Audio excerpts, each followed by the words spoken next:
Hello YouTube. Let's talk about the new Sauvage Elixir.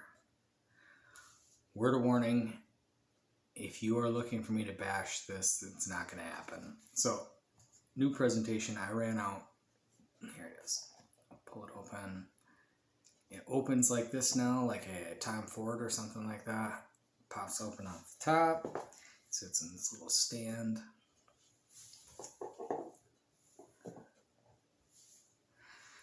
Here's the bottle.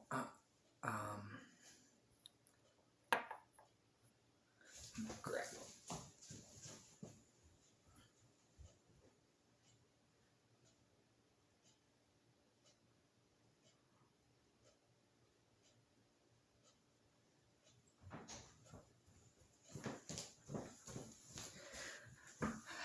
For comparison, here's a regular Sauvage bottle. There's them standing next to each other. The caps are smaller, but whatever. So how does it smell? So I went into the store, and I said, I went in and I went to the cologne counter, and I was like, oh, what do you got over there? Is that the new Sauvage? And she was like, oh, yeah. And I was like, the Elixir? And she's like, oh, yeah, I don't know. And I was like, could you spray it for me? And she sprayed it. She sprayed it and handed it to me. And I took the card and went, I'll take one of those over there. It was instant, which is not like me. Usually I smell things forever and try them, but this was instant. I knew the second I smelled it, I was like, yeah, oh yeah, I don't care what, it costs at $155 for 2 ounces. I still think it's fantastic. So, it opens up. I'll put a little on.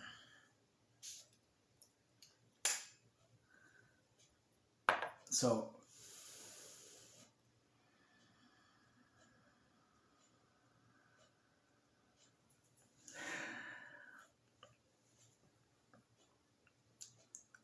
the big worry with this was that they went with the grapefruit.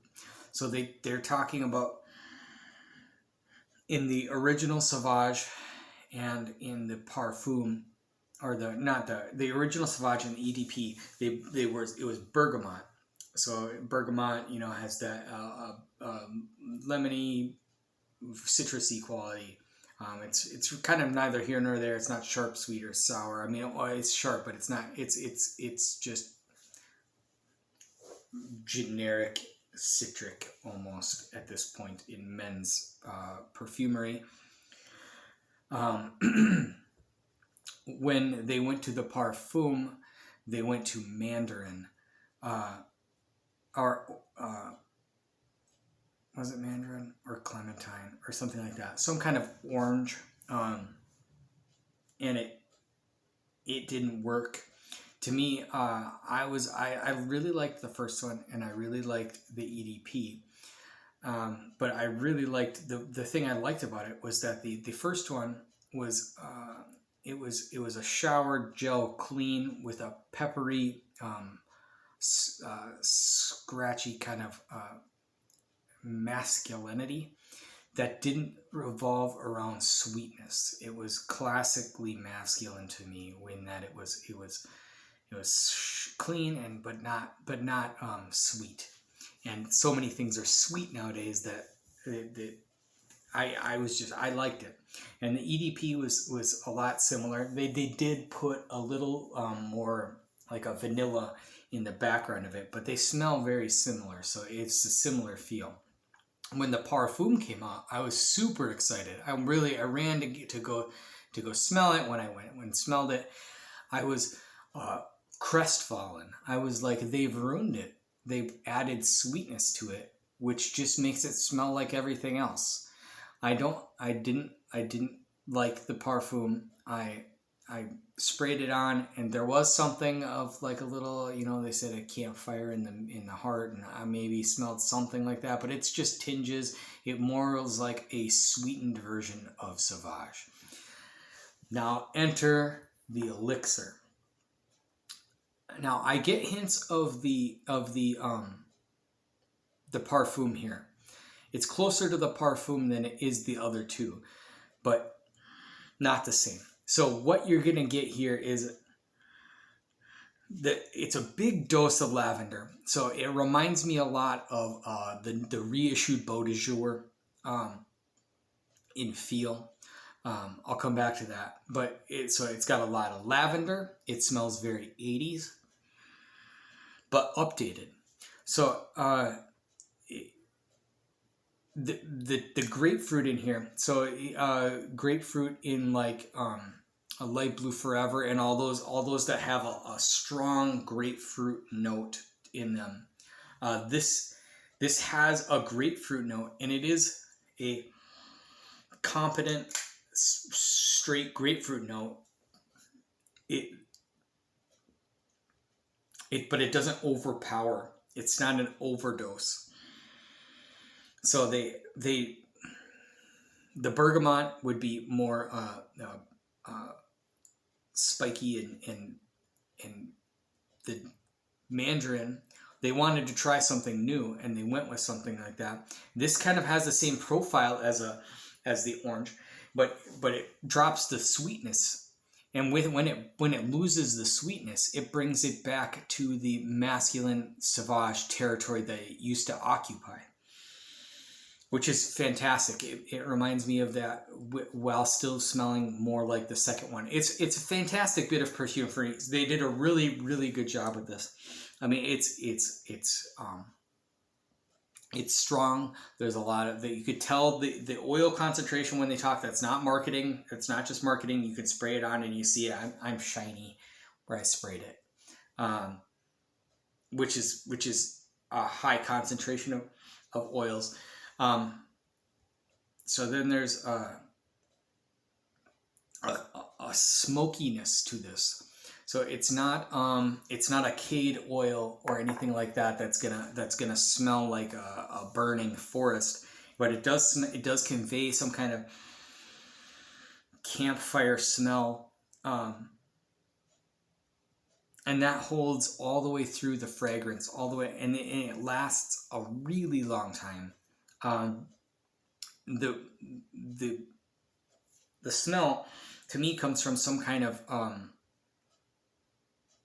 I don't know if it's a fractured patchouli, like an akigala wood, mixed with like a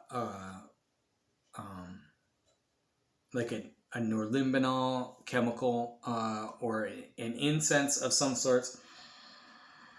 It's almost like they took that Acqua di Gio Profumo incense, that incense note, and then took a sage, and so just a dash of that and a dash of that, and then a dash of the akigala wood, and then mix them together and put them in the middle of this.